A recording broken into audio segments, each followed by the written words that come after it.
오늘 하나님께서 주신 말씀 베드로후서 2장 11절에서 15절 말씀 봉독하겠습니다. 그러므로 너희가 이것을 알고 이미 있는 진리에 서 있으나 내가 항상 너희에게 생각나게 하려 함노라. 내가 이 장막에 있을 동안에 너희를 일깨워 생각나게 함이 옳은 줄로 이기노니 이는 우리 주 예수 그리스도께서 내가 지시하신 것 같이 나도 나의 장막을 벗어날 것이 임박할 줄을 알아라. 내가 힘써 너희로 하여금 내가 떠난 후에라도 어느 때나 이런 것을 생각나게 하려 하노라. 오늘 하나님 말씀 함께 나누도록 할 텐데요. 생각을 진리 위에 세우라라는 말씀으로 오늘 우리 베드로후서 1장 말씀을 계속해서 보도록 하겠습니다. 지난 2주간 우리가 베드로후서 1장을 계속해서 보고 있어요. 2주 전 말씀 혹시 기억나십니까? 예수를 너희가 더욱 아는데 힘을 써라. 그래서 어떠하라 그랬죠? 신성한 그의 성품에 참여한 자가 되라라고 이야기를 했어요. 그리고 지난주에는 열매로 또한 우리를 안다라고 이야기를 하셨죠. 그 다음 나오는 이야기가 그래서 뭐라고 합니까? 우리의 택하심과 부르심이 어떠한가 그 은혜를 우리가 기억하면 마지막에 주님께서 우리를 결국은 영적인 승리 가운데 우리가 거하게 하실 거다라는 말씀이 우리 가운데 주어졌습니다. 그 이야기와 이어서 계속해서 나오는 말씀입니다. 베드로서 오늘은 12절에서 15절 말씀인데 우리가 너무나도 잘 알고 있는 또 야고보서의 말씀이죠. 행함이 없는 믿음은 뭐다? 그렇죠. 알기는 뭐같이 알아요. 그렇죠. 근데 해야지 능력이다. 아멘. 자, 옆에 손을 한번 이렇게 힘을 주고 한번 고백해 보겠습니다. 해야지 능력이다. 시작. 해야지 능력이다. 아멘. 백날 이야기해봤자 알아봤자 내가 못 써먹으면 아무 소용없다. 행해야지 능력이다라는 거예요. 그런데 여러분들 죄도 믿음도 마찬가지입니다. 믿음도 우리가 이제 야고보서에서의 말씀은 믿음에 대한 이야기지만 죄도 믿음도 무엇입니까? 행할 때 이것이 이루어지고 완성이 되어버리는 거예요. 그래서 에베소서 4장 26, 27절에서도 이렇게 말씀하시죠.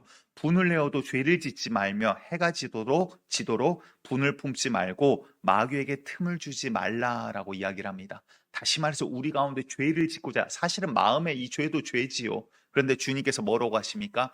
죄의 마음을 마귀가 집어넣더라도 너는 죄를 다스려라. 넘어지지 말아라. 가인에게도 동생 아벨을 막 미워하는 마음을 마귀가 집어넣습니다. 죄 지어라. 야, 저거 꼴보기 싫지 않냐? 돌로 가서 그냥 팍 찍어버려. 막 이랬는데 하나님이 경고하시죠. 야, 죄가 문 앞에 엎드려져 있나니 너는 죄를 다스릴지니라. 마음에 이 마귀가 죄의 씨앗을 뿌렸더라도 너희가 넘어가지 말라라는 거예요. 그러고 봤더니 무엇입니까? 행함은 어디에서 나오나요? 우리의 마음과 생각에서부터 시작이 되더라라는 거예요. 그래서 잠언 4장 23절에 귀한 말씀을 우리에게 주시죠. 같이 우리 읽습니다. 잠언 4장 23절 시작. 모든 지킬 만한 것 중에 더욱 내 마음을 지키라. 생명의 근원이 이에서 남이니라. 아멘. 지킬 만한 것 가운데 뭐를 지키라고요?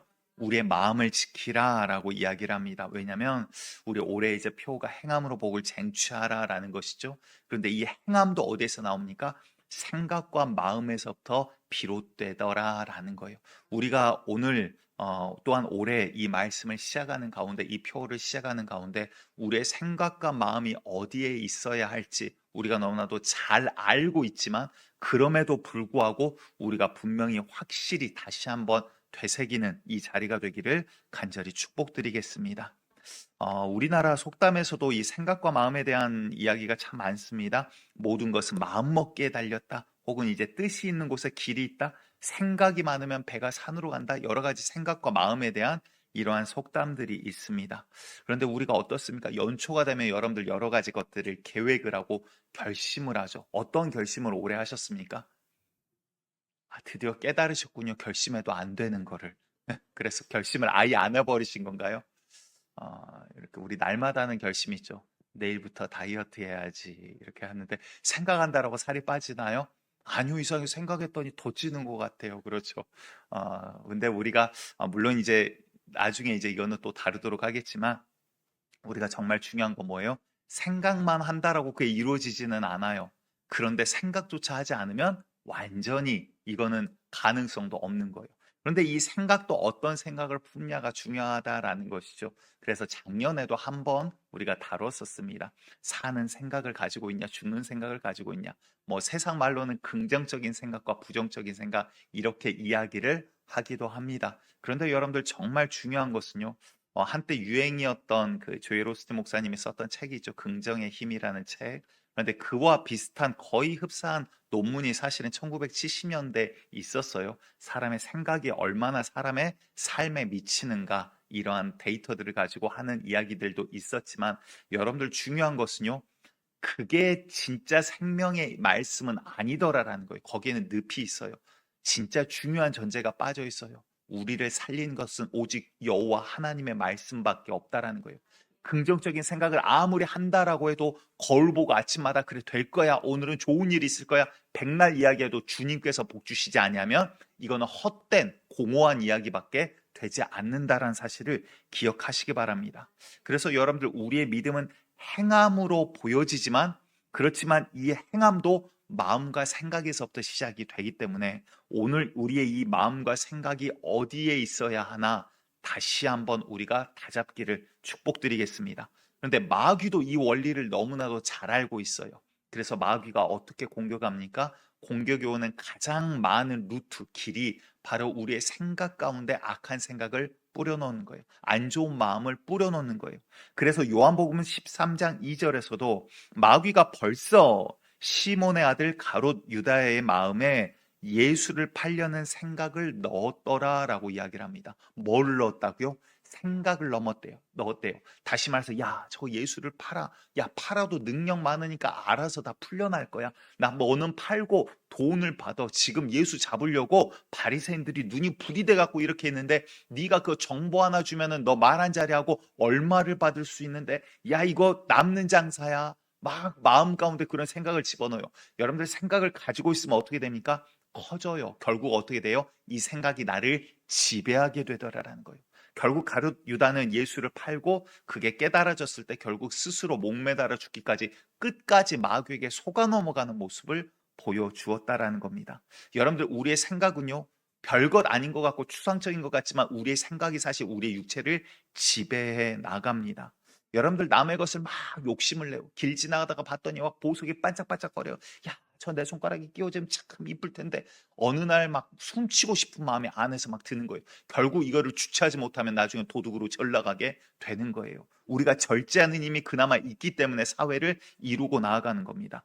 여러분들 또 사람도 마찬가지입니다. 내가 교만해요. 내가 무엇이라도 되는 것 마냥 막 생각을 하는 거예요. 그리고 남들은 뭐 별거 아닌 것 같아요. 나 혼자 생각하고 아는 것 같아요. 남들은 모르는 것 같아요. 그러면 은연중에 남을 비하하고 깔아뭉개는 발언들이 나오게 되고 그리고 거짓말, 나를 높이기 위해서 거짓을 말하게 되는 경우를 맞이하게 됩니다. 왜? 내 생각이 나를 그렇게 만들어 버렸으니까. 아이들, 자녀들 키워보면서도 아시지 않습니까? 폭력적인 영화, 만화, 게임 아이들 많이 하잖아요. 하루에 몇 시간씩 하잖아요. 그러면 아이들이 폭력적으로 변해요. 왜? 그쪽으로 상상력과 그쪽으로 학습을 받아서 가지고 있는 폭력적인 것들이 그 안에 내재가 되어 있거든요.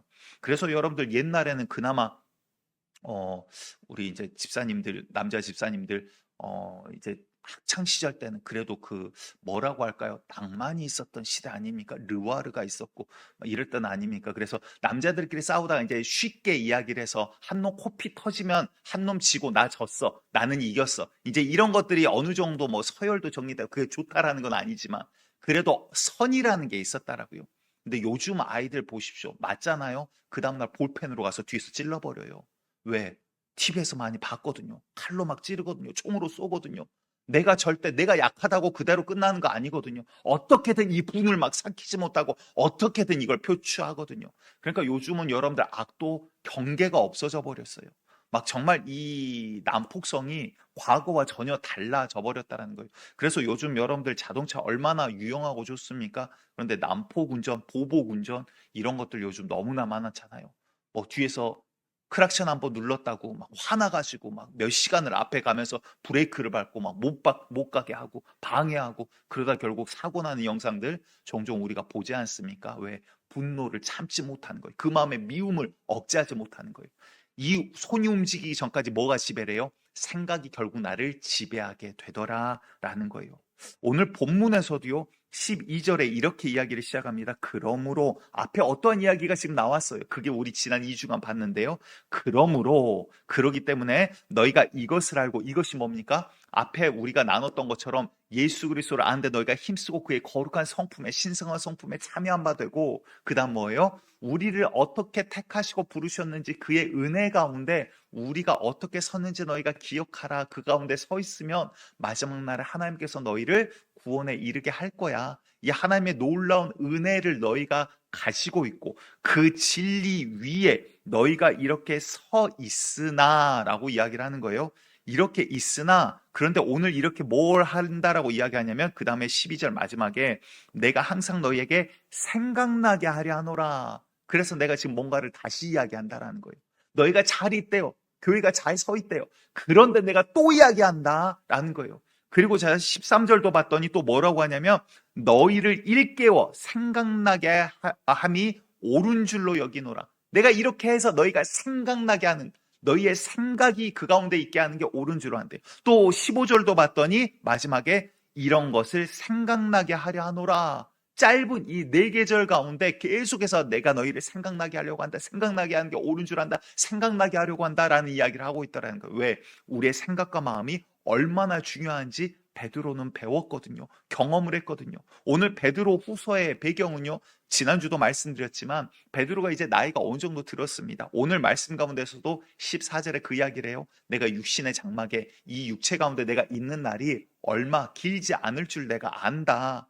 그런데 그러기 때문에 내가 너희에게 이것을 생각나기 위하여 또 이야기한다라는 이야기를 하는 거예요. 왜? 그만큼 이게 중요하기 때문에 우리의 생각이 중요하기 때문에 마음이 중요하기 때문에 왜?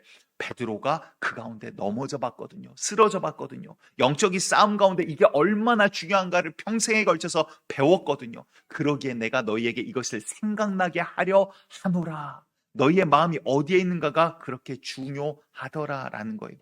우리 학부모님들 사이에 한때 유행했던 책이 있습니다. 벌써 한 15년, 한 20여 년 된 것 같아요. 우리나라의 서점에 가면 일반 서점의 신앙 서적이 아니라 첫 번째 그 가판대 책들 쫙 가장 인기 있는 책들 놔두죠. 그때 한참 유행이었던 책이 유대인 교육법이라는 책이 한때 유행이었습니다.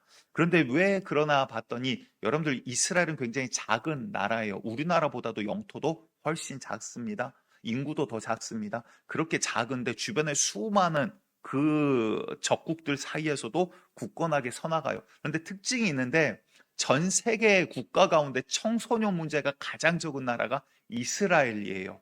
여러분들 우리나라도 지금 청소년 문제 굉장히 심각합니다. 그런데 그 청소년들이 문제가 거의 없는 나라가 이스라엘이더래요. 그래서 도대체 어떻게 가르치기에 그러한가 사람들이 관심을 갖기 시작합니다. 또 재미있는 것은요. 민족으로 따지면 전 세계에서 가장 부유한 민족이 유대인들이에요. 나라는 그렇게 작고 유대인들은 전 세계에 흩어져 있는데 민족으로 따지면 가장 부유한 자들이 유대인들이에요. 그래서 도대체 전 세계에 흩어져 있음에도 불구하고 왜 그들은 뭐가 같기에 이러한 공통점을 가지고 있는가? 사람들이 또 관심을 가져요. 그리고 이스라엘 국가의 수입에 대해서 알아봤더니 땅이 굉장히 척박하죠. 우리나라는 거기에 비하면 진짜 지상 천국 아닙니까? 강이 흐르고 푸른 나무와 숲이 있고 산이 우거져 있고 얼마나 우리나라 자연 좋습니까? 그런데 거기에는 어찌 보면은 그런 돌사막과 풀과 나무와 숲이 있기는 있지만 우리나라처럼 무성하거나 크지 않아요. 그리고 기껏이라고 말하면 안 되지만 아무튼 나는 천연 자원이라고 하면 천연가스가 바다에서 납니다. 그래서 그 수출하는 건 그거가 거의 자연에서 나는 거는 거의라고 볼 수 있어요. 그런데 이스라엘 GDP, 이스라엘 국가의 수입의 80%가 서비스업이라고 되어 있어요. 이게 뭔가를 봤더니 하이테크 소프트웨어, 사이버 보안, 인공지능, 반도체 설계 등 지식산업이라고 되어 있어요. 뭡니까? 보이지 않는 거를 수출을 해서 그 나라가 이렇게 살고 있어요. 여러분들 지금도 뭐 이제 이스라엘 입장에서는 적국이죠. 뭐 테러 단체라든가 적국들과 자잘한 전쟁이 계속해서 일어나요. 근데 요즘은 돈 없으면 전쟁도 못 해요.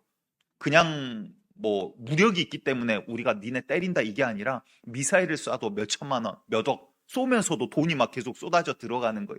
그러니까 돈 없으면 요즘은 전쟁도 못하는 시대예요. 그런데 끊이지 않고 계속해서 싸워나가면서도 이스라엘이 서나갈 수 있는 건 그만큼 재력도 받침이 되더라라는 거예요. 그래서 뭐가 다르기에 이 조그마한 나라, 이 작은 민족이 전 세계 가운데 가장 부강한 민족으로 설 수 있었는가? 사람들이 보았더니 네 가지 포인트를 이 책에서 이야기를 합니다. 그런데 이제 두 가지만 앞에 부분만 얼른 봐보도록 할게요. 첫 번째는요, 하브루타예요. 그게 뭐냐면 질문과 논쟁의 힘에 대해서 이들은 너무나도 잘 알고 있어요. 어려서부터 주입식 교육이 아니라 생각을 하도록 자꾸 만듭니다. 그래서 그 아이들이 커서 대학을 가면 이스라엘의 대학을 이렇게 찍은 다큐멘터리를 본 적이 있거든요. 근데 도서관을 갔더니 조용히 혼자 앉아가지고 책을 보는 도서관이 아니에요. 테이블마다 2명, 3명, 많게는 4명까지도 앉아 있습니다. 그리고 거기에는 온갖 잡동사니와 막 먹다만 그 음료수를 비롯해서 뭐 노트북, 책들이 잔뜩 쌓여 있어요. 그리고는 조용히 책을 보는 게 아니라 테이블마다 계속 이야기를 해요. 각 테이블마다 다 이야기를 하고 있어요. 도서관인데. 무슨 이야기를 하는지 봤더니 한 가지 주제를 가지고 서로 토론을 합니다. 내가 생각할 때 이거는 이러이러해. 그래서 이런 거야. 그러면 상대방이 자기 생각과 다른 게 있으면 이건 옳은 것 같은데 내가 볼 때 이거는 아니야. 그러면서 서로 계속해서 끊임없이 논쟁을 이어가요. 그런데 이게 기분 나쁘고 다투는 게 아니라 잔잔한 목소리로 계속해서 서로의 의견을 내세우면서 논쟁을 이어갑니다. 그러면서 내가 갖고 있지 못하던 보완점들을 계속해서 업그레이드 시켜나가는 거예요. 어려서부터 이런 것들이 발전이 돼 있다 보니까 누가 잘났냐 잘못했냐가 아니라 서로가 서로에게 도움이 되는 존재로, 그러니까 자신들도 그걸 알거든요. 그래서 이 논쟁과 질문을 통해서 그들이 더욱더 창의력을 발휘할 수 있다고 이제 보게 됩니다. 두 번째 이야기를 하고자 하는 거예요. 두 번째가 뭐냐면 배드사이드 스토리와 식탁 교육을 그 책에서는 이야기를 합니다. 무슨 말이냐면 잠자리에 들기 전 어머니가 읽어주는 책이 있더라라는 거예요. 항상 자기 전에 어머니는 자녀들 옆에 와서 책을 읽어줘요. 근데 여러 가지 책들이 있지만 그 가운데 가장 많은 책은 결국 성경책을 읽어줍니다. 하나님의 말씀을 읽어주는 거예요. 그리고 아이에게 이야기를 해줍니다. 우리 집안은 이랬고, 할아버지는 이랬고, 우리의 선조는 이랬고, 우리 민족은 이랬고, 이스라엘의 역사는 이랬고. 어려서부터 아이들은 그 이야기들을 들으면서 잠자리에 들어요. 근데 가만히 생각해 봤더니 여러분들 성경을 읽어주시면 잠이 좀 잘 올 것 같기도. 그렇죠. 보시기만 해도 누가 누구를 낳고 누가 이러지 않습니까? 근데 여러분들 하나님의 성령이 역사하시면요, 뒀다가도 성경을 보면 잠이 확 깨요. 막 재밌거든요. 그러니까 다윗이 그런 고백을 하잖아요. 주의 말씀이 내게 내 입술의 꿀송이보다 더 단이다 그러잖아요. 여러분들 그 은혜가 우리 가운데 있기를 축복합니다. 그리고 그 다음에 했던 게 뭐라고요? 식탁교육. 이게 뭐냐면 청소년기까지 유대인들은 저녁 식사는 꼭 가족과 함께, 특히 아버지와 함께 해야 돼요. 거의 가정의 룰과 같이 그렇게 되어 있어요. 심지어 이스라엘에 살지 않은 미국에 사는 전통 유대인 가정을 찍은 다큐멘터리도 본 적이 있습니다. 근데 미국에 살지만 청소년들 입장에서 얼마나 막 불만 많을까요? 왜 친구들, 야 오늘 뭐 한대, 파티한대, 막 놀러 가고 그러는데 저녁은 꼭 일찍 돌아서 저녁 식사는 아버지와 부모님과 함께 해야 돼요. 여러분들 우리나라 특히 지금 우리들 간에 가지고 있는 세대 간의 갈등의 이유가 뭡니까? 여러분들 우리나라 지금 정부는 아니고 뭐 한참 전 정부에서 이제 제가 광주에 있을 때 들었던 이야기예요. 세대 간의 갈등을, 그 당시에 벌써 한 15년 전인 것 같은데, 세대 간의 갈등을 위해서 나라에서 국가 예산으로 쓰고 있는 돈이 5조에서 6조 정도를 해마다 쓰고 있대요. 어마어마한 돈을 쓰고 있어요. 근데 뭐 어디에 쓰는지는 못 들었지만 아무튼 그만큼 쓰고 있다라고는 했어요. 근데 자, 여러분들 중요한 건 뭐예요? 지금 여러분들 가정 가운데 같은 집에서 삽니다. 같은 가족이라고 생각을 합니다. 그런데 무슨 문제가 생기죠? 부모의 생각과 자녀의 생각이 달라요. 부모가 자녀를 모르고요, 자녀도 부모를 몰라요. 같은 집에 살지만 생각이 달라요. 왜? 이야기를 많이 하지 않았기 때문에. 다시 말해서 생각을 공유한 적이 별로 없기 때문에 그래요. 그냥 이야기하고 말아요. 내 생각 알겠지. 내 자녀가 이렇게 알겠지. 내가 키웠고 내 배에서 났으니까. 그런데 자녀는 전혀 다른 생각을 하고 커요. 그러니까 자기 의견을 표출할 때는 이제 부딪히기 시작을 하는 거예요. 여러분들 그런데 희한하죠? 식탁 교육이 여기에서는 굉장히 중요한 포인트로 자리 잡고 있습니다. 아버지가 그때는 어찌 보면은 잔소리에 불과할 수도 있어요. 이렇게 해야 된다. 예절은 이렇다. 어른에겐 이렇게 해야 된다. 우리 집은 이랬다. 어려서부터 이랬다. 너는 이렇게 해야 된다. 진로는 어떠냐? 학교 생활은 어떠냐? 여러 가지 이야기들이 오고 갈 거예요. 그런데 그게 이들 민족을 만드는 데 있어서 절대적으로 중요한 전통 중 하나더라라는 거예요. 여러분들 전통은요, 반복과 지속이 되면 그게 전통이 되는 힘을 갖게 됩니다. 우리 교회가 여러분들 기도하는 것이 반복이 되고 지속이 되면 기도하는 전통이 생길 거예요. 말씀 보는 게 반복이 되고 지속이 되면 말씀이 서나가는 그 힘을 갖게 될 거예요. 여러분들 우리 가운데 지금 방금 우리가 나눴던 것처럼 유대인들이 그 생각을 공유하여 정체성을 가져가듯이 우리들이 하나님께서 주신 하나님의 말씀이 우리 가운데 전통으로 이어져서 우리들의 생각 가운데 이어져 나가는 그 능력이 되어지기를 간절히 축복합니다. 여러분들 오늘 말씀도 약간은 추상적인 부분들이 있기 때문에 조금은 어려울 수 있어요. 그런데 중요한 것은요, 오늘 이 말씀 가운데 이 베드로가 하고자 하는 이야기가 뭐냐라는 거예요. 짧은 이 4절 가운데 계속해서 생각나게 하려노라, 생각나게 하려 하노라, 생각나게 하려 하며 옳다라고 내가 여긴다. 계속 생각나게 하려고 하는데 뭘요? 그들이 이미 알고 있는 것들을. 여러분들 설교가 다른 새로운 것들을 이야기합니까? 아니요, 성경 말씀 이야기하는 거예요. 하나님의 말씀이에요. 똑같은 걸 또 보는데 내 마음 가운데 이 말씀이 와닿지 못하다면 나와 상관없는 말씀이 되어버릴 수가 있다라는 거예요. 이때 베드로가 베드로 후서를 쓴 배경은 교회 안에 이단 사상과 영지주의 사상이 들어오기 시작합니다. 그러니까 하나님을 찬양하고 믿어요. 그런데 거짓 교사들이 그 가운데 와가지고 서요. 뭐라고 하냐면, 야, 하나님은 영이셔. 결국 우리는 영을 구원하실 거야. 그러니까 우리는 유혹에 약한 존재로 지어져서 어쩔 수 없는 거야. 야, 아담도 죄 지었잖아. 야, 저 위에 올라갔더니 누구도 죄 지었잖아. 아브람도 죄 지었잖아. 다윗도 넘어졌잖아. 다 위대한 사람들이지만 그들이 구원 못 받았을까? 이러면서 하는 이야기가 뭐예요? 영혼은 하나님이 구원하시되 육은 죄 가운데 넘어질 수밖에 없어 라는 게 영주주의예요. 그러면 뭐예요? 영은 선하고 육은 악하다? 그래서 육은 죄 가운데 넘어질 수밖에 없기 때문에 너 죄 지어도 괜찮아, 이렇게 결론이 나버리는 거예요. 하나님은 그렇게 이야기하시지 않았어요. 근데 하나님의 말씀이 있음에도 불구하고 잘 나가다가 약간 삐끗했더니 완전히 다른 이단 사상이 되어버린 거예요. 그래서 거짓 교사들이 그들을 구원받지 못하게 만드는 마귀의 사도로 쓰임을 받고 있기 때문에 지금 베드로가 이 교회를 향해서 이 이야기를 하고 있더라라는 겁니다. 왜? 마귀도요, 우리의 생각을 뺐으면 그 영혼도 뺏을 수 있는 걸 알거든요.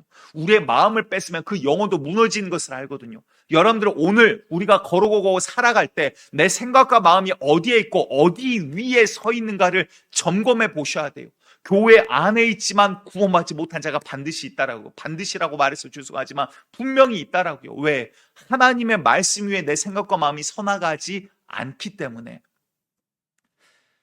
신명기 22장 5절을 보면 하나님이 이런 말씀을 하십니다. 여자는 남자의 의복을 입지 말 것이요, 남자는 여자의 의복을 입지 말 것이라. 이같이 하는 자는 네 하나님 여호와께 가증한 자이니라 라고 이야기를 하세요. 죄라라고 이야기하는 거예요. 하나님 싫어하는 거다. 근데 요즘 이런 이야기 했다가는 야, 목사가 성차별하네, 별의별 소리 다 들을런지도 모르겠어요. 근데 하나님 말씀이니까 저는 이야기할 수밖에 없어요. 법이 어떻든. 참고로 말씀드립니다. 정교 분리라는 것은요, 교회가 정치에 관여할 수 없다라는 뜻이 아니라 반대예요. 정치라 하더라도, 나라의 법이라 하더라도 하나님 말씀보다 우선될 수 없다라는 게 정교 분리의 원칙이에요. 목사님들조차도 이거 잘 모르시는 분들이 많으세요.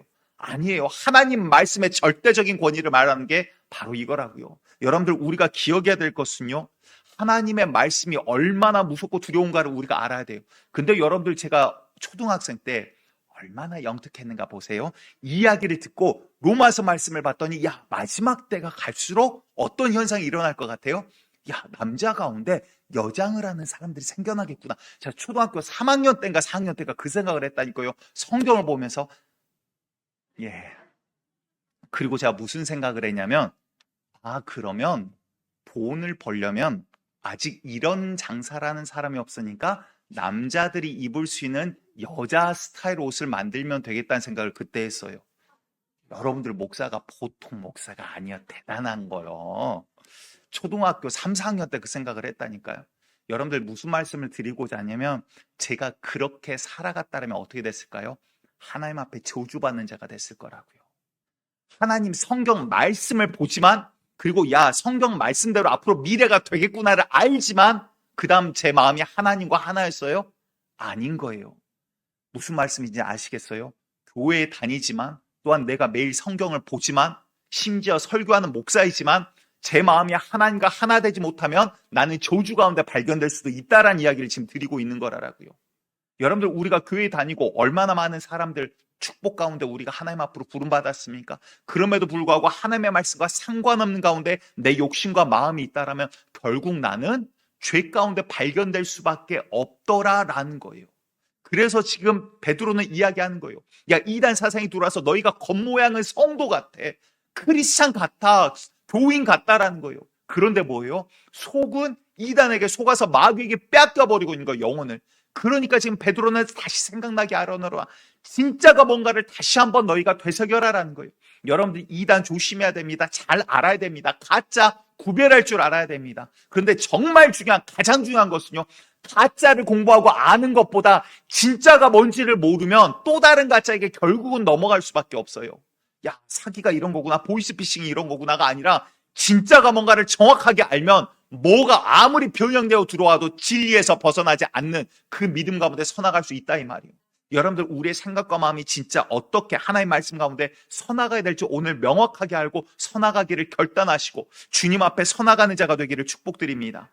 지금 시대가 대단히 급변하고 있죠. 그리고는 이제 휴머노이드 로봇이라고 표현을 해요. 사람 형태를 갖고 있는 이족보행, 또 두 팔을 가지고 움직이는 이런 로봇을 뜻합니다. 그런데 이게 굉장히 어려운 기술이에요. 제가 이제 공대 나왔잖아요. 저 때만 해도 휴머노이드 로봇 형태는 있었지만 이족 보행이 너무 어려웠어요. 왜? 중심을 잡을 수 있는 그 하드웨어가 없었거든요. 소프트웨어도 물론이고. 그런데 지금 시대가 참 재미있는 게 이게 수십 년간 연구를 거듭하면서 하드웨어도 요거를 할 수 있는, 왜냐하면 이거는 모터만 있다라고 되는 게 아니라 센서도 물론 발전해야 되지만 배터리도 축소화돼야 되거든요. 아니면 전기선을 달고 다닐 수밖에 없거든요. 그래서 이런 것들이 정말 이 시대의 집약이 됨과 동시에 뭐가 있냐면 지금 AI라는 게 이제 발전을 하고 있어요. 그렇죠. 근데 여러분들, AI라는 게 최근 몇 년 사이에 나온 기술이 아니에요. 60년에서 65년 전부터 이게 계속 연구되어 오던 데이터들이 쌓여서 지금 이게 사회에 이렇게 보여진 거거든요. 그러니까 여러분들, 이게 기가 막히게 동시에 이 두 가지 점이 딱 만난 게 지금이에요. 그래서 이제 휴머노이드 로봇을 각국에서, 각 세계에서 지금 만들고 있습니다. 이런 것들을 보면서 하나님께서 이제 마지막 때를 어떻게 바꾸고 어떻게 준비하시려고 하나? 이게 사람이 이 타이밍을 맞출 수가 있나? 아니거든요. 그런데 정말 이 기가 막힌 타이밍 가운데 우리가 걷고 있어요. 막 기대가 되지 않습니까? 우리 주님 곧 오신다라는. 통장 잔고가 많아서 그게 기대가 잘 안 되시나 봅니다. 근데 이제 말씀드리고자 하는 것은 하드웨어가 아무리 좋고 잘 만들어도, 로봇을 잘 만들어도요, 소프트웨어가 잘못되어 있으면 어떻게 됩니까? 제대로 움직일 수가 없어요. 올바른 행동을 할 수가 없다라고요. 우리가 아무리 건강하고 잘나고 멋있고 예쁘고 아름답고 뭔가 훌륭해 보여도 뭐예요? 안에 그 생각과 마음이 어디에 뿌리를 내리고 어디에 서 있냐, 내가 하나님 말씀 가운데 서 있지 못하면 어떻게 되는 거예요? 교회는 다니지만 주님과 분리되어 있는, 교회는 다니지만 아까 말씀드린 예를 든 것처럼 성경을 보지만 어떻게 하면 돈을 벌까? 성경을 보지만 어떻게 하면 내가 세상 가운데 권력을 잡을까? 성경 보지만 어떻게 하면 하나님은 없고 내 정욕을 이룰까? 그 고민 가운데 있다라면 여러분들, 하나님과 동행하는 믿음이 하나님의 사람이 아니더라라는 거예요. 주와 마음이 하나 되지 못한 거짓 크리스찬으로, 어찌 보면 이단도 아닌데 이단 같은 자가 되어 버리더라라는 것입니다. 여러분들, 성경은요, 우리에게 정답을 이미 말씀해 주고 계세요. 창조주가, 다시 말해서 만드신 이가 만드신 우리 피조물에게 어떻게 살아야 될지 말씀을 이미 해주고 계시다라고요. 정답이 있는 문제지를 준 게 바로 인생이에요. 여러분들, 답이 있는 문제지 얼마나 쉽습니까? 보고 그대로 적으면 돼요. 그렇죠. 그런데 믿음이라는 게 없기 때문에 답이 있는데 보고 적지를 않는 게 우리의 모습이에요. 신명기 6장 5절에서 7절을 봤더니 하나님이 이렇게 말씀하십니다. 너는 마음을 다하고 뜻을 다하고 힘을 다하여 내 하나님 여호와를 사랑하라. 아멘. 어떻게 해야 될지 이미 말씀해 주세요. 6절 봤더니 오늘 내가 너에게 명하는 이 말씀은 너의 마음에 새기고, 어디에? 마음 가운데 새기래요. 이게 무슨 말일까요? 주의 마음과 하나 되기를 원한다라는 거예요. 하나님의 말씀 가운데 네가 서 있기를 원한다라는 거예요. 그런데 마음이 없이 구약의 사람들은 어떻게 했습니까? 이스라엘 사람들이 율법으로 지켜요. 행동으로는 지키는데 마음은 없어요. 억지로 이 악물고 지키는데 했는데 마음은 그 가운데 없어요. 그러니 하나님 뭐라고 합니까? 저들이 입술로는 나를 공경한다 하나 마음은 내게서 떠났도다. 심지어 예레미야 입술을 통해서 뭐라고 해요? 이 성전문을 차라리 닫아버렸으면 좋겠다. 저 거짓된 예배의 모습은 있지만 마음 하나님과 하나 되지 아니하는, 주의 말씀 가운데 서 있지 아니하는 그 가짜 마음, 이제는 내가 그거 받지 않기를 원한다라고까지 이야기를 하시더라라는 거예요. 그리고 7절에 네 자녀에게 부지런히 가르치며 집에 앉았을 때든지 길을 갈 때든지 누워있을 때든지 일어날 때든지, 다시 말해서 계속해서 뭐하라? 이 말씀을 강론할 것이며, 이게 뭐예요? 율법이 아니에요. 다시 말해서 계속 이야기해라. 유대인처럼 계속 이렇게 해라. 그 형식이 중요하지만 진짜 말씀하시고자 하는 중심 근본은 뭡니까? 하나님의 말씀 위에 너희 자녀들의 마음을 두게 해라라는 거예요. 아멘. 여러분들, 우리가 예배드리고 형식을 다 지켰습니다. 11조하고 봉사하고 거룩하다라는 것, 평소 일주일 내내 주의 말씀대로 살았습니다. 그런데 내 마음이 주의 말씀과 상관이 없다라면 거짓 신앙생활이라 이 이야기를 지금 드리는 거예요. 주님께서 원하시는 게 무엇입니까? 우리의 마음이 어디에 뿌리를 내리고 있는가? 우리가 정말 주의 마음과 하나 되어 있는가? 그래서 주님은 이 말씀을 율법을 하시기 전 뭐라고 하는 거예요? 네 마음을 다하고 뜻을 다하고 힘을 다해 네 하나님 여호와를 사랑해라 라는 거예요. 아멘.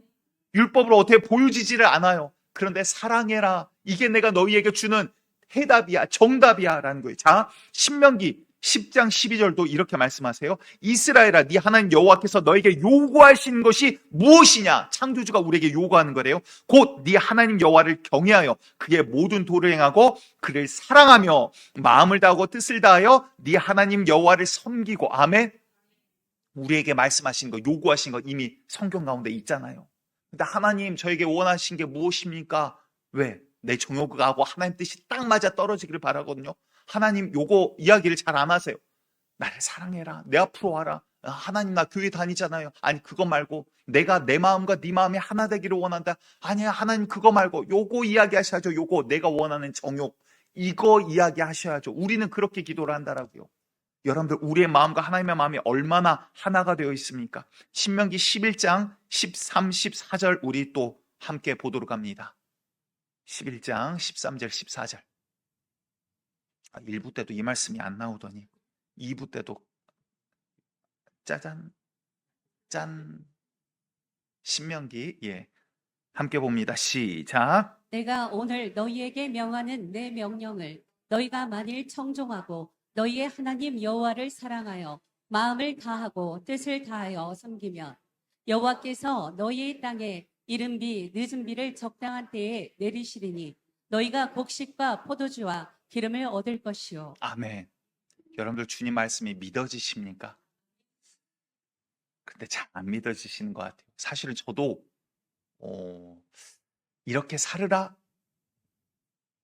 우리들의 연약한 믿음이 여기서 드러나죠. 지금 뭐라고 말씀하시는 거냐면, 너희가 마음을 다하고 뜻을 다하고 힘을 다해 여호와를 사랑해 섬겨. 그러면 야, 늦은 비 이른 비 내가 알아서 할게. 네 사업 내가 보호해 줄게.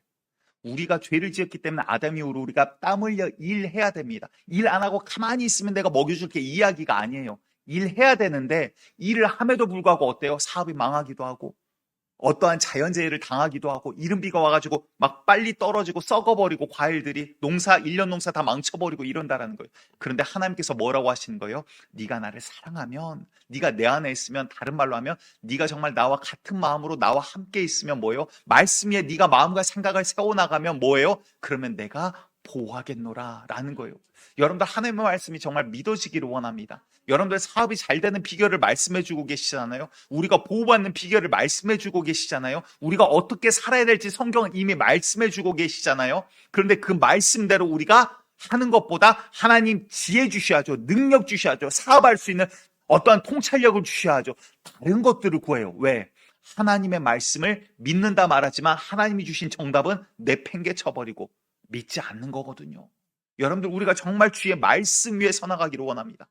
답을 이미 말씀해 주고 있는데, 이미 정답이 있는 인생인데 정답의 답지는 놔두고 자꾸 우리는 오답을 적으면서 이거 맞나요? 이거 아닌가요? 라는 인생을 신앙생활을 하고 있더라라는 거예요. 이제는 심지어 이런 일들도 있습니다. 신명기 13장 1절에서 4절을 제가 읽습니다. 너희 중에 선지자나 꿈꾸는 자가 일어나서, 그러니까 유대인 가운데죠, 이적과 이스라엘 백성 가운데 기사를 내게 보이고 그가 내게 말한 그 이적과 기사가 이루어지고 너희가 알지 못하던 다른 신들을 우리가 따라 섬기자고 말할지라도 너는 그 선지자나 꿈꾸는 자의 말을 청종하지 말라. 이는 너희 하나님 여호와께서 너희가 마음을 다하고 뜻을 다하여 너희 하나님 여호와를 사랑하는 여부를 알려하사 너희를 시험함이니라 라고 이야기를 하는 거예요. 무슨 말이에요? 어느 날 교회 목사가, 쉽게 말해서 저 같은 사람이 막 하나님 말씀을 풀어서 해석합니다. 들었더니 기가 막혀요.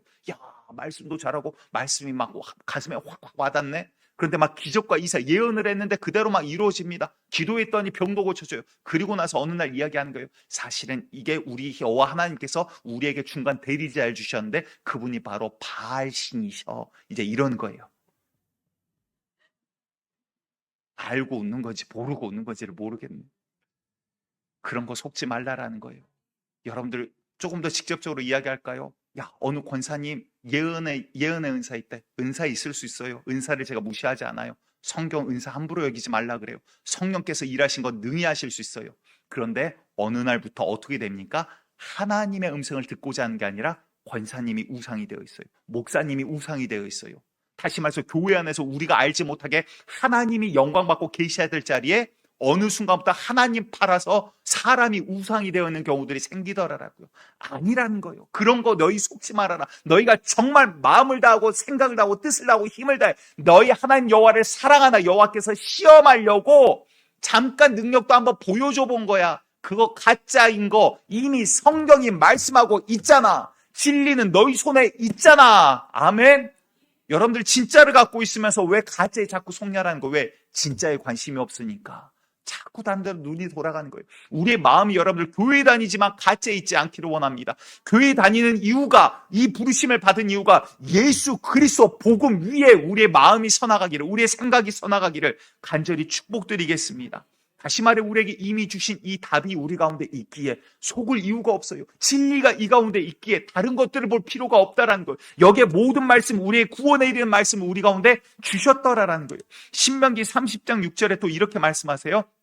내 하나님 여호와께서 네 마음과 네 자손의 마음에 할례를 베푸사 너로 마음을 다하여 뜻을 다하여 내 하나님 여호와를 사랑하게 하사 너로 생명을 얻게 하실 것이며, 자, 하나님을 사랑하면 어떻게 돼요? 생명 가운데 거하게 했대요. 내가 너희의 생명도 지키겠대요. 너희의 영혼도 내가 구원에 이르게 하겠대요. 근데 어떻게? 네 마음과 너희 자녀의 마음을 할래. 세상과 다르게 정욕 가운데 휩쓸려가는 그 마음이 아니라, 욕심에 끌려다니는 그 인생이 아니라 하나님을 진짜로 사랑하면 이라라는 거예요. 여러분들 우리의 마음이 어디 있습니까? 교회 왜 오셨습니까? 물질의 문제 기도하면 해결받아서요. 건강의 문제 때문에 기도하셔야 돼요. 꼭 기도하시기 바랍니다. 그런데 그게 다라면 여러분들 이방, 이렇게 말해서 죄송하지만 우상들 앞에 가서 기도하는 것과 다를 바가 뭐냐라는 거예요.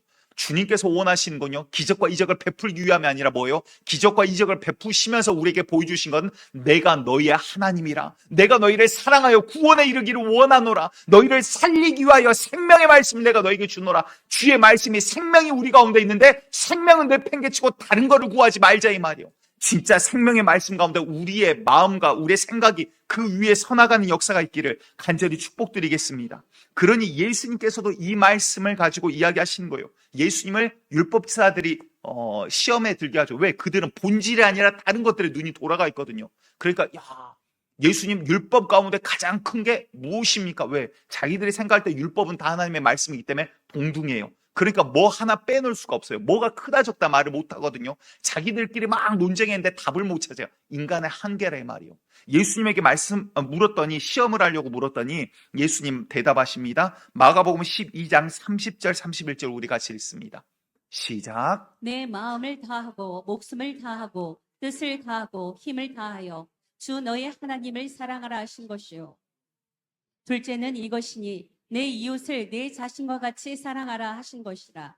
이보다 더 큰 계명이 없느니라. 아멘.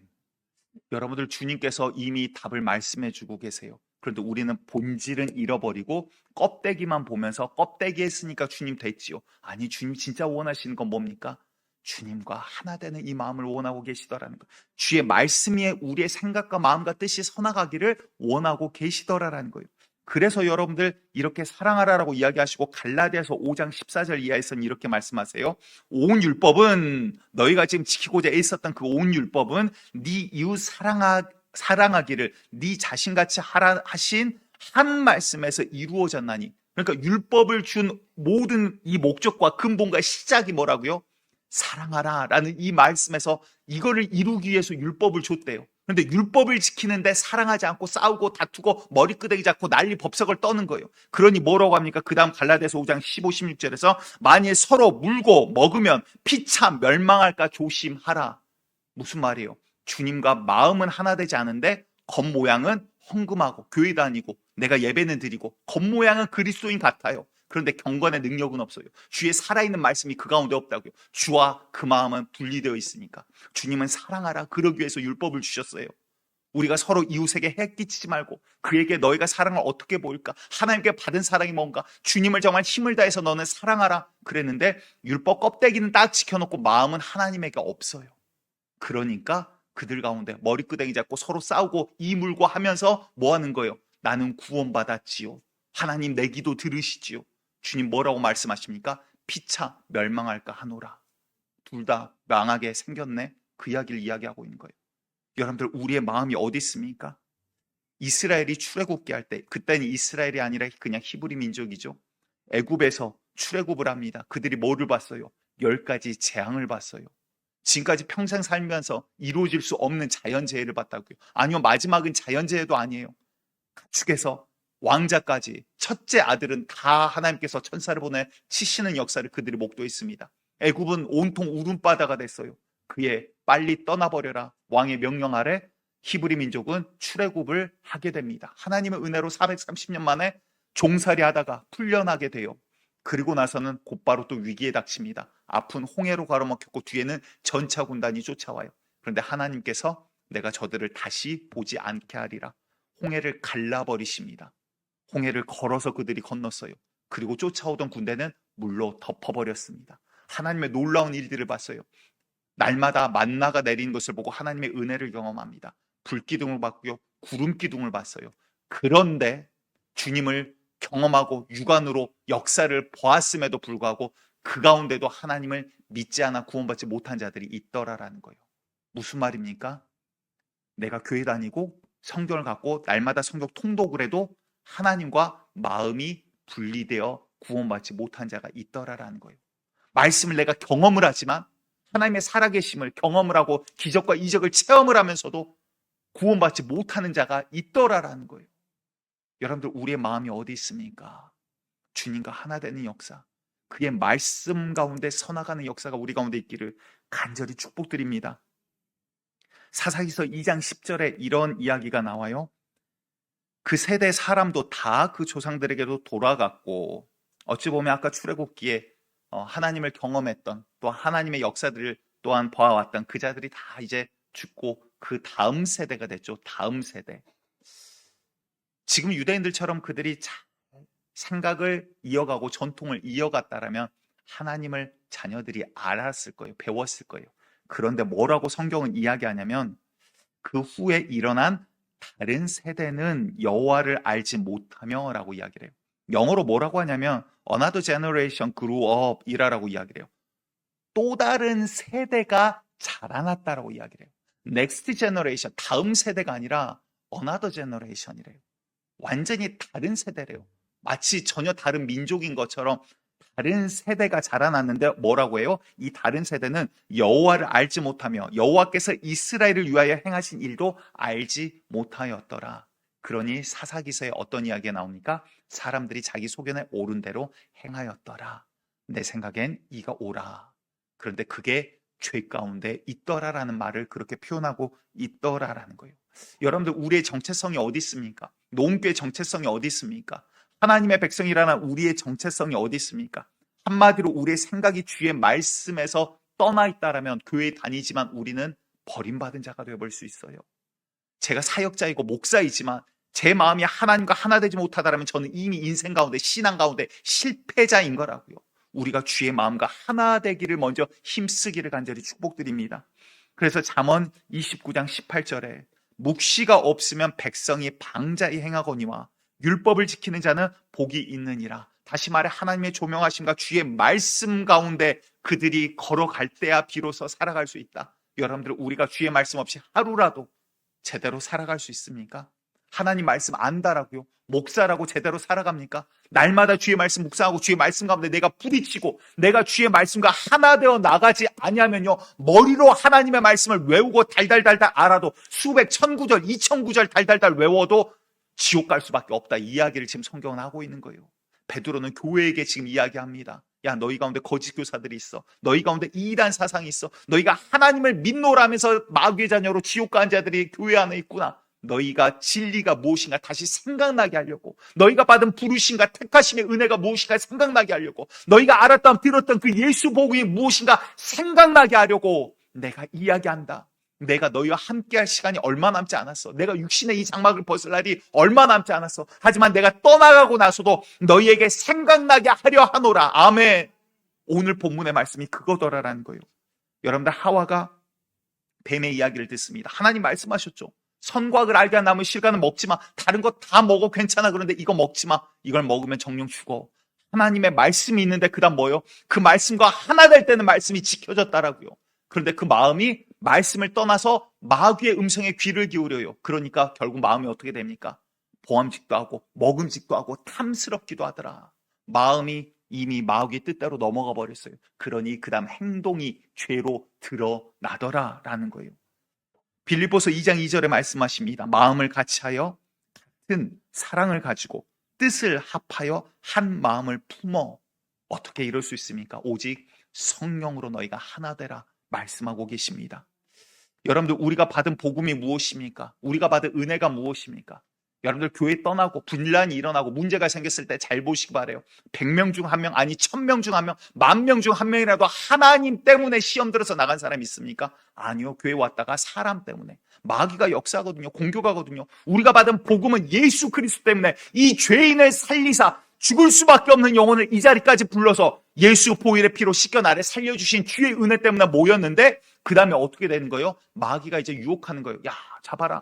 교회 왔는데, 야, 이 교회 왔는데 저 사람 누군가 너 기억 안 나? 너 옛날에 너한테 사기쳤던 그년이야. 이제 이러는 거예요. 그러니까 막 속이, 와, 나 교회 못 다니겠나? 이 교회 저런 사람도 있고 못 다니겠네. 어느 날은 또, 야, 목사 봐라. 스타일이 너랑 안 맞아. 오늘따라 설교도 길고, 좀 심플하고 간결하게 하는 데 가야지. 여러분들 잘 생각해 보시기 바라요. 하나님 때문에 왔는데 뭐 때문에 지금 여러분들이 문제가 생기나? 마귀의 역사는 그렇게 저와 여러분들을 공격해 나가고 속여간다라고요. 주의 말씀이, 진리가, 답이 이미 있음에도 불구하고 우리가 답 가운데 있지 않으면 시선이 돌아가는 순간 우리는 그날 쓰러질 수밖에 없는 존재라는 사실을 기억하시기 바랍니다. 그래서 베드로는 베드로전서 5장에 이렇게 이야기하는 거예요. 베드로전서 5장 7절 이하입니다. 너희 염려를 다 주께 맡기라. 이는 그가 너희를 돌보심이라. 이게 무슨 말이냐면, 여러분들 문제 있으면 기도하셔야 돼요. 주님 앞에 의탁하고 기도하셔야 돼요. 근데 이게 무슨 말이냐면, 너희가 문제만 바라보다가 하나님을 잃지 말라라는 거예요. 하나님 문제 해주셔야죠. 문제. 근데 나중에 누구한테 기도하는지도 잊어버려요. 그리고는 문제만 해결되면 할렐루야 하면 안 되면 놀렐루야 이럴 수가, 이렇게 돼버린다라고요. 아니에요. 우리 주님이 살아계시다 이 말이에요. 그리 아니하실지라도 나를 구원하신, 나를 창조하신, 나를 인도하신 분, 그의 은혜가 무엇인가 너희가 다시 생각하라, 생각나게 하려 함이라. 오늘 본문이 그거라고요. 자, 베드로전서 5장 8절 그 다음 또 이어서 봅니다. 근신하라 깨어라. 너희 대적 마귀가 우는 사자같이 두려다니며 삼킬 자를 찾나니. 자, 여러분들 마음 가운데 이제 끝나고 딱 가면은 마귀가 이제 역사합니다. 차를 빼는데, 야, 오늘 바쁜데, 앞에 이거 차 안 빼. 막 그때부터 막 화가 이제 막 올라오는 거예요. 여러 가지 것으로 여러분들 마음을 이제 상하게 해요. 어느 날 봤더니, 저 김 집사가 지난번부터 나를 쳐다보는 눈초리가 마음에 안 들었어. 언제 한번 머리끄댕이 잡고 한판 해야지. 저거 버르장머리를 고쳐놔야지. 여러분들, 마귀가 여러분들 마음 가운데 생각을 집어넣는다고요. 뭐를? 하나님 말씀 가운데 서나갈 수 없는 생각을. 그래서 우리가 주의 말씀 가운데 서나가지 못하면 우리는 쓰러질 수밖에 없다. 우는 사자와 같이 어떻게 이놈 모가지를 잡아서 비틀까? 마귀는 오늘도 그 생각을 하고 저와 여러분들을 오늘도 바라보고 있다라는 거예요. 9절, 너희는 믿음을 굳게 하여 그를 대적하라. 이는 세상에 있는 너희 형제들도 동일한 고난을 당하는 줄 알미라. 마귀는 오늘 분명히 공격이 옵니다. 그렇다면 우리가 어떻게 해요? 믿음을 굳게 한다라는 게 뭐예요? 나를 부르신 진리의 말씀이 뭔가 다시 한번 생각하라라는 거예요. 우리의 마음이 어디에 있는가? 내가 오늘 하루를 살아갈 때, 여러분들 오늘 살아가고 또 한 주간 주님 없이 살다가 주여 이 죄인 돌아왔습니다. 이제는 그 생활을 이제 졸업하자라고요. 이제 매일매일 주의 말씀 가운데 서나가지 못하면 그날은 나는 이미 실패한 거예요. 시작 하나마나 결과는 이미 정해졌잖아요. 우리가 하나님 말씀 가운데 내 마음을 두지 아니하면, 하나님 마음과 떨어져 있으면 우리는 서나갈 수 없는 존재다. 아멘. 그러기에 내가 오늘도 주의 말씀을 붙잡습니다. 마귀는요, 광명한 천사처럼 변장해서도 와요. 하지만 진짜 진리를 안다면 절대 속지 않는다 이 말이에요. 나를 살리신 주의 말씀, 그 말씀이 우리의 생각과 마음을 두어 그 말씀이 나를 끌어가게 하는 역사가 우리 가운데 있기를 간절히 축복합니다. 목사가 물론 사람과도 잘 지내고 이래야 되죠. 그런데 정말 중요한 건 뭡니까? 하나님과 마음이 하나 되지 않으면 제가 여러분들한테 뭐를 드리겠어요?